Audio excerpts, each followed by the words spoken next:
President Brown, it is my pleasure to present Thomas P. Gallagher of the class of 1962 to receive the Distinguished Alumni Award for the year 2014.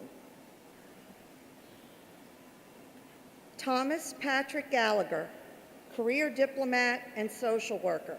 You are empathetic to those in crisis and in need. We honor you for your public service and for living out your personal convictions with courage. You have served our country and our society with distinction. 5 days after graduating from the then Monmouth College, you were assigned to Ethiopia at the time of the Eritrean War for independence, and you have stayed devoted to the people of the newly formed country of Eritrea ever since. This, however, was not your last posting to put you in harm's way. After joining the U.S. Foreign Service, you experienced the effect of wars in Saudi Arabia, Nigeria, and Ecuador, all while trying to improve the social, cultural, and economic conditions in the countries where you served.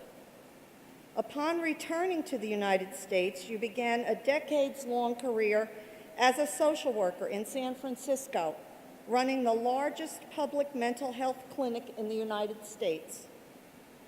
Your clinic won recognition for its AIDS service during the worst years of that epidemic. And after joining the U.S. State Department, you served in numerous foreign countries, worked also in the Office of International Health, and then with USAID, where you ensured delivery of food to some 1.5 million people starving in the Sudan. Notably, in 1973, you became the first civil servant of any government in the modern world to self-identify as a gay person. In a speech by Secretary of State Hillary Clinton, she said your actions permanently changed the State Department work environment for the better. Your distinguished accomplishments are many, but we wish to note today that as an alumnus of Monmouth University, you have gone on to build bridges around the world for the disenfranchised, the poor, and the ill.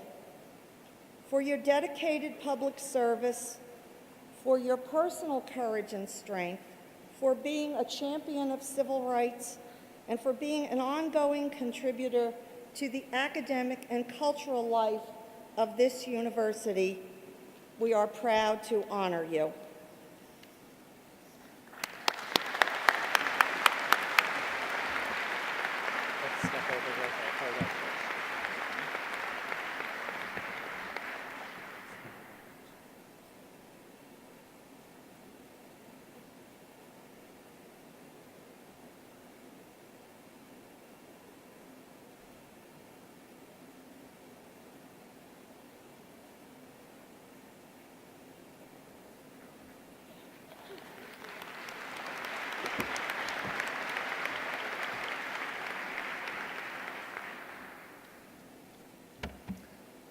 President Brown, members of the faculty, honorable students, and regular students,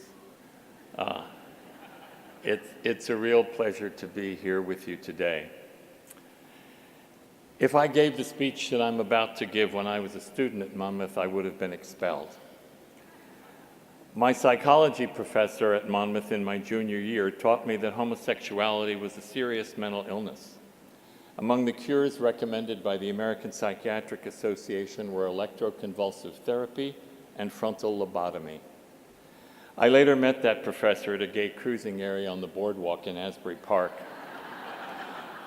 We pretended that we didn't recognize one another. 5 days after I graduated from Monmouth, I went to Georgetown University to start Peace Corps training, the second Monmouth graduate to do so. The priest sitting next to me on the aircraft flying down there tried to put the make on me. Had he succeeded, the religion of which we were both members at the time would have condemned both of us to an eternity of hellfire and damnation. How lucky for us both that he didn't interest me. A few days after training, I was welcomed into federal service by the founder of the Peace Corps, John Kennedy. Had he known of my sexual orientation, President Kennedy would have been forced to fire me, as I was a criminal under American jurisprudence. The only crimes more serious than homosexuality were murder, rape, and treason. My fellow volunteers and I all had security clearances that were designed to ferret out queers, drunks, and commies from federal service. The fear was that homosexuals might be blackmailed. The clearance process was overseen by FBI Director J. Edgar Hoover, who was himself busy blackmailing Dwight Eisenhower, John Kennedy, Lyndon Johnson, and most of Washington's elite. According to PBS's Frontline, J. Edgar and his deputy, his boyfriend, Clyde Tolson, were themselves being blackmailed by our neighbor, Longies Willman, who lived here in Deal, just about 6 blocks from here. Longy and his colleagues in the Jewish Mafia reportedly had photos of J. Edgar and Clyde in drag. Long Branch likes to brag that 7 presidents resided here, but our neighbors in Deal can claim that the United States was controlled from Longy's house at the corner of Jerome Avenue and Pleasant Place. Oh, and by the way, J. Edgar never found a single gay person who was being blackmailed other than himself and his lover. A couple of months after entering Peace Corps training, we flew off to Ethiopia to open the first Peace Corps program there. We were welcomed to his palace by His Imperial Majesty Haile Selassie I, King of Kings, elect of God, conquering lion of the tribe of Judah, and Emperor of Ethiopia, who was also God himself to the Rastafarians.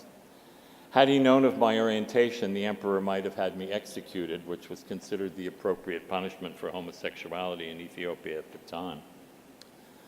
All of that began to change on a hot summer night in 1968 when the NYPD made a routine raid on the Stonewall, one of 3 or 4 gay bars that existed in the world at the time. The mostly black and Puerto Rican drag queen patrons of the bar decided once to fight back. They took off their high heels and bopped the Irish cops over the head, starting riots that shut down Lower Manhattan for 3 days. The world would never be the same. In 1968, I was serving as American Vice Consul at a small diplomatic post in northern Nigeria. The Biafran War was raging all around me, my marriage was on the rocks, and I was working for an officer who later took a gun and blew his head off. I was almost as depressed as he was. Then one day I picked up Newsweek magazine, which did a cover story on the Stonewall riots and something called gay liberation. I had never even heard the word gay used in any context other than to mean happy. The Newsweek article quoted a gay activist named Don Kilhefner, who was identified as executive director of the Gay Community Services Center of Los Angeles.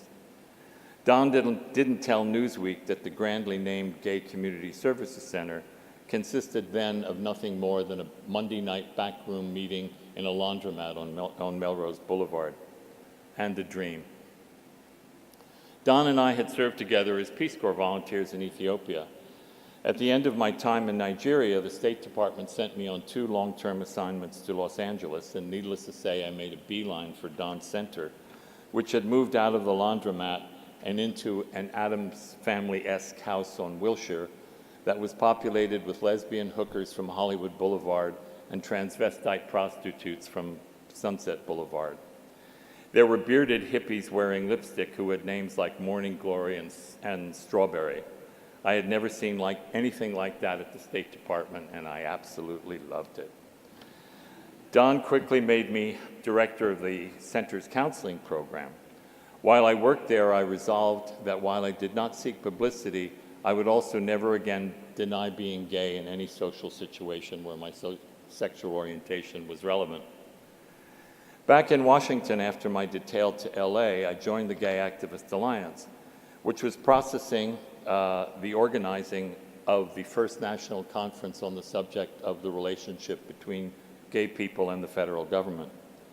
One of the panels at that conference concerned employment by the government, which was absolutely illegal for gays at the time. I realized that as a federal employee, I had something to say on that subject, and I volunteered to speak. When the day of my speech arrived, I was scared to death. I assumed that I would be fired and I had no money in the bank and no alternative employment. And I did not wish to humiliate my mother, a communicant at St. Mary's Church in Deal, by having the old ladies at church pointing to her and saying, "Oh, there's poor Mrs. Gallagher. Her son humiliated her, you know." But I gave my speech anyway, and at the end of it, a member of the audience asked what the State Department thought about my sex life. I replied that they didn't know. "I guess this is a coming out party," I said, to a rousing standing ovation. It felt great, but the article about my speech in the Washington Post the next day confirmed to me that I had no future at the State Department. So before they could fire me, I resigned the job that bills itself as the best job in the world, a job I had wanted since I was in 4th grade. And I moved to San Francisco and spent the next 20 years doing social work with street crazies and AIDS patients, which was absolutely wonderful. Things began to change in the early 90s when Bill Clinton, God bless him, ended the policy of firing gay people from the diplomatic corps. As soon as I could, I returned to the State Department thinking that discrimination had ended. How wrong I was. My reappointment was delayed by 7 months by the security service. When the man who was in charge of new appointments called to find out why, he was told that in the course of my security clearance, one of my friends had said that I was gay, and they just weren't sure if she meant that I was a homosexual or that I was carefree and frivolous.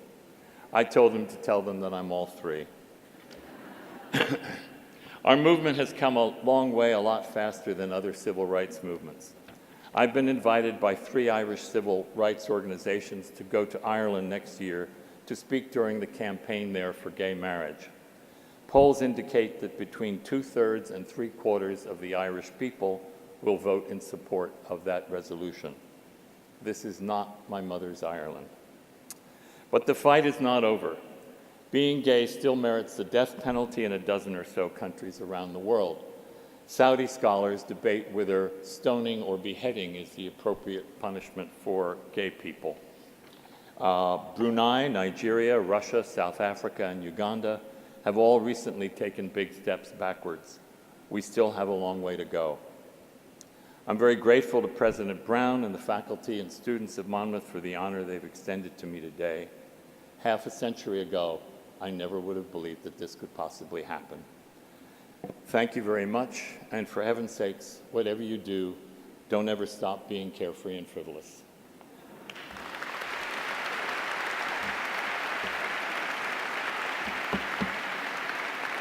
Thank you.